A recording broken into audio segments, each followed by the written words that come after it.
செய்திகள் தொடர்கின்றன. சீனாவின் ஷென்ஷு 9 விண்கலம் இன்று பூமிக்கு திரும்பியது. இந்த விண்கலத்தில் ஒரு பெண் விண்வெளி வீரர் உட்பட 3 வீரர்கள் தங்கள் ஆராய்ச்சி பணிகளை வெற்றிகரமாக முடித்துவிட்டு திரும்பியுள்ளனர். இந்த விண்கலத்தில் பயணம் செய்ததன் மூலம் லியூ யாங் சீனாவில் விண்வெளியில் பயணம் செய்த முதல் பெண் என்ற பெருமையை பெற்றுள்ளார். சீனாவின் வடமேற்கு பகுதியில் பாராசூட் உதவியுடன் இந்த விண்கலம் பூமியை வந்தடைந்தது.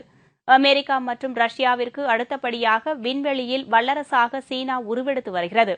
பூமி திரும்பிய விண்வெளி வீரர்களுக்கு சீன பிரதமர் வென் ஜியாபோ வாழ்த்து தெரிவித்துள்ளார்.